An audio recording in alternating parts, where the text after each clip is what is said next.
"Hey, darling, I need you to handle something important this weekend," Grace's husband announced one morning. "You need to help Mum pack up her belongings to move to the house in the countryside." "What house?" Grace asked, puzzled. "And why is she moving there?" "Were you even listening?" Roy said. "I told you about this. Mum inherited a house in the countryside from a relative. It's a lovely place with a plot of land, a garden, and everything she needs. Didn't she tell you she'd been wanting to move there for some time? Well, she probably forgot, but now she's finally decided to do it, so you'll need to go help her pack and move her things. It's not far. I can't go because I have a lot of work." Grace sighed. Lately, her husband always seemed to be overwhelmed with work. Grace herself worked as a surgical nurse in a hospital, a demanding and stressful job, and she had been feeling exhausted lately.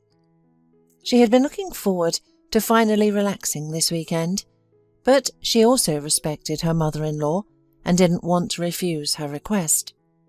After all, many elderly people dream of moving to the countryside, and Isabella was probably happy to be able to live in the fresh air. Therefore, the following weekend, Grace went to her mother-in-law's apartment to help her pack. "So, ready to become a rural resident?" she asked cheerfully. "Yes, dear," Isabella sighed, not sounding cheerful at all. "Well, what can you do? Many people dream of this, and my dream has suddenly come true." She sighed again. "Won't you be bored living alone out there?" Grace asked, surprised by Isabella's mood and the thought that suddenly popped into her head. Living in the countryside could indeed be difficult for someone not used to it. "Well, what can I do now?" her mother-in-law replied. "I've decided to go, so I have to. After all, it's not that far from the city. If I get lonely, I'll come visit. I hope you'll come see me too." "Of course, we'd be happy to," Grace said. And so all the things were packed, a taxi was called, and they set off to the suburbs, to the very village where Isabella was going to live. Grace's surprise only grew. The house wasn't in a good condition, and the plot was nice, but it had to be heated with wood. Would Isabella, who had lived her entire life in the city, be able to handle this? Grace tried to ask, but her mother-in-law answered evasively and didn't seem particularly happy about the move. "All right, Grace, go home and rest. It's your day off after all," she said. "Thank you for your help, but I can manage from here." The woman started arranging her belongings, but Grace had time to notice tears glistening in her mother-in-law's eyes, and they were clearly not tears of joy. She wanted to ask a few more questions, but she didn't dare.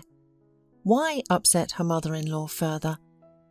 Maybe Isabella was just overwhelmed by the change, and everyone gets a little sad when leaving a familiar place, especially at her age. The place was beautiful, and there were neighbours, so she would probably get used to it. But Grace decided to talk to Roy about it. Why had his mother suddenly decided to move to the countryside? Maybe he knew something. Roy, of course, knew exactly why, though he hadn't told her the real reason. The truth was, he wanted to sell his mother's apartment to cover up a scam he pulled at work for his mistress. Enchanting Sabrina was nothing like humble Grace. She was young, beautiful, demanding, and keeping her happy was costly. Roy was utterly consumed by his new feelings and was literally willing to go to any lengths for his new obsession. As a supply manager at his firm, he had access to funds, and when Sabrina demanded a new dress, jewellery, or some other luxury, how could he refuse? He had been confident that he would somehow miraculously replace the missing money, but time passed and the expenses only mounted. Soon Roy realised that the only way to escape the repercussions of his actions was to sell his mother's apartment. The funds would cover the shortfall and allow him to buy more gifts for his beloved. So he made up a story for his mother that he had wanted very much to please her and his wife with a trip to the Maldives, a Cartier ring and a new car. He needed money for all this, so he thought of nothing better than to try to win a bet on a no-holds-barred fight. But he lost, and now the local gang has put him on the meter. Now he owes a gigantic interest, and if he doesn't pay on time, something terrible will be done to him. He may even disappear forever. Serious people are not to be trifled with. Even if she discovered his plot, Roy believed she would eventually forgive him. After all, a mother's love is unconditional. He was quite pleased with his own cleverness, as he thought everything through so meticulously. I tricked my mother, I deceived my wife, and of course, I'll outsmart my boss too. He thought, proud of his tricky intelligence. What he didn't know was that his boss had long suspected that company funds were being embezzled and had decided to conduct a thorough but secret audit. So he hired an experienced private investigator to find out whose pocket the missing money was going into. Brett was a well-experienced investigator, well-versed in financial matters and all the latest surveillance methods. From the very beginning, as soon as he started the case, he suspected Roy, as the supply manager had both the opportunity to steal and to cover it up. However, not having enough evidence, the detective did not tell anyone about his suspicions and decided to keep a closer eye on the suspect. This was not too difficult, as the thief was not only cunning, but also very careless. Brett was used to any human frailty, but he still was horrified, not only by the fact that Roy was brazenly stealing the firm's money, but also by his plan to rob his own mother. Brett himself was a relatively young man, but had been through a lot. Family values were critical to him. Not long ago he had lost his mother, who had died from a severe illness, and soon after that he divorced his wife. All the quarrels between them started because his wife did not want to help his sick mother, and then she decided to leave, leaving him alone with his grief and little daughter. It's strange how such vile people always find victims, he pondered, driving his car to his client's office. Of course, I'll report my client about his subordinate's deeds, but it would also be good to warn those unfortunate women. They probably believe Roy. It is just horrible that these women live with him, trust him, and don't know what a surprise he has for them. Of course, I can't interfere in someone else's family life, but... Unfortunately, the detective couldn't finish his thought. It was spring, with its fickle weather, sometimes warm, sometimes suddenly frosty. The road was slippery. Brett lost control of his car and was seriously injured. On that very day, Grace was on duty in the emergency department, where the driver with a severe injury was brought.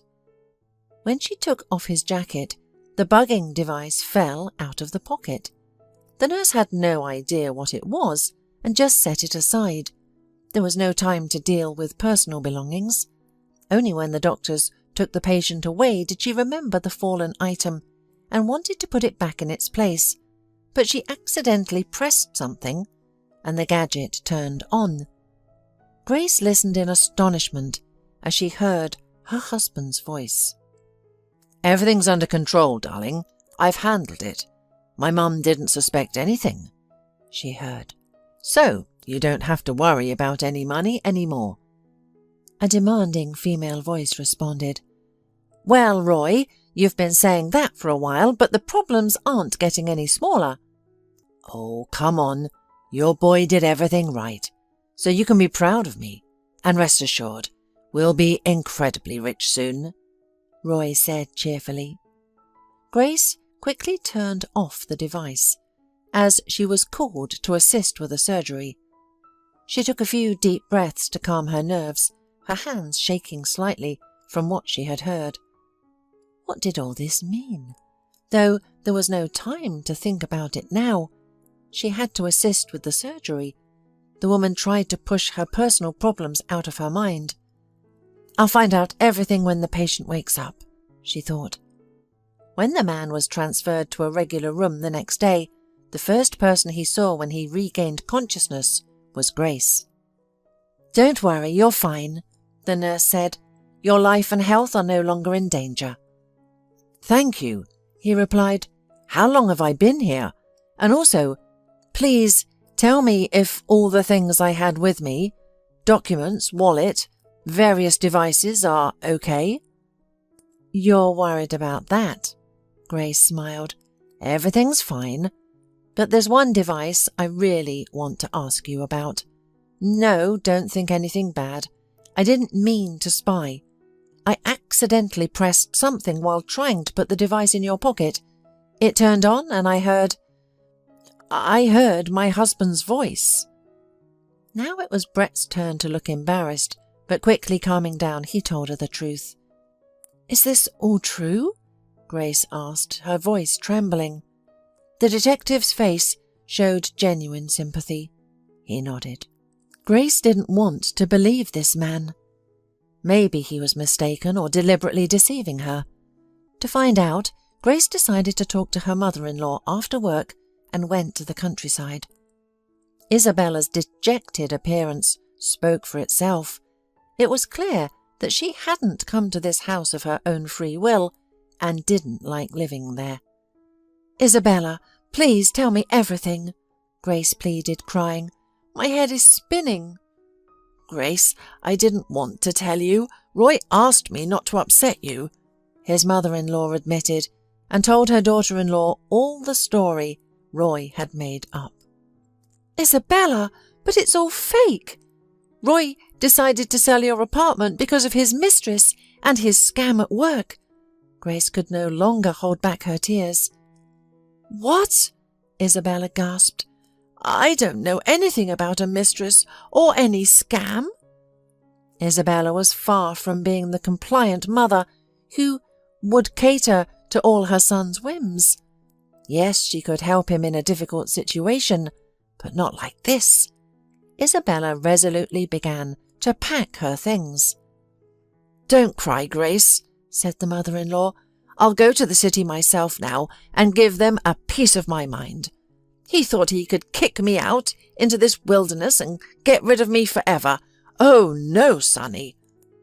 Returning to the city, the mother found her son's mistress in her apartment and caused a huge scandal, even frightening Sabrina, who quickly called Roy, shocking him with the news that his mother was in the city and knew everything. He also arrived and tried to justify himself somehow, but nothing came of it. The mother was furious, and Roy was completely at a loss. All his plans had gone awry, and he understood perfectly well that his mother could no longer be persuaded, and the sale of her apartment would most likely have to be forgotten. However, the son did not lose hope and kept muttering, "Mum, you understand. People get divorced, marry others." "Marry as much as you want," Isabella shouted at him. "But first, put your wife in the know, and most importantly, what does my apartment have to do with it? Get out of here and give me back the keys, so I don't have to see you or your mistresses on my doorstep again. As for money, live on revenue, and if you can't, either work more or moderate your spending. That's it." Roy, storming back home, confronted Grace, demanding how she dared to meddle in his affairs and even reveal everything to his mother. "What did you expect?" Grace responded calmly. "What luck that I accidentally discovered your mean secrets. At least I saved Isabella's apartment, but our marriage is beyond saving now." Only then did Roy notice she was packing her belongings. "So you're leaving too? Probably for your lover? You've had an escape plan ready for a while, and now you're blaming me." Grace just laughed in his face, hearing this weak attempt to pass his blame on her. "I'm going to my grandmother's house. She had left me long ago. I don't want to see you any more." So, Grace moved to the village an hour away from the city, but she kept working at the hospital. She had to take care of the detective a lot, and he always thanked her, assuring her that he was getting better much faster with her help. "You're better than any doctor or medicine," the man would say, squeezing her hand. "And really, I'm getting better faster than the doctors predicted." When Brett was finally discharged, he reported to Roy's boss about his employees' scams. The head of the company was furious. He called Roy and demanded compensation for all the damages. Roy rushed to his mother, begging her to save him from criminal responsibility, but Isabella was adamant. "Oh no, son. If you told me about this right away, we could have thought of something. But after what you did, you'll have to answer for your own mistakes. Take a loan to cover all the money. Ask your mistress to help you. Whatever." As for Grace, Roy's troubles interested her even less. She was starting a new life. She finally divorced, and her friendship with Brett, and eventually their relationship, continued to grow. She learned that he was also divorced, but not single. He was raising a little daughter. Grace began visiting them, playing with Aria and spending time with her. Soon, she started inviting them to spend weekends with her in the countryside. "But how long are you going to get to work in the city? It's quite far from your new home," Brett asked once. Grace smiled. "I'm already planning to leave the hospital. Local authorities have already promised to hire me in the clinic in the large village nearby." "Dad, let's move here too. To Grace. Forever," Aria suggested. "It's so great here. I've even made friends. And not just with kids, but with animals too." Grace and Brett exchanged glances and laughed. Those words solved one of their problems. They had recently confessed their love for each other and wanted to get married, but they were afraid that Aria might be against it. But as it turned out, she had been hoping for her father and Aunt Grace to get together for a long time. Soon they got married and lived happily as a family, gradually putting all their troubles behind them.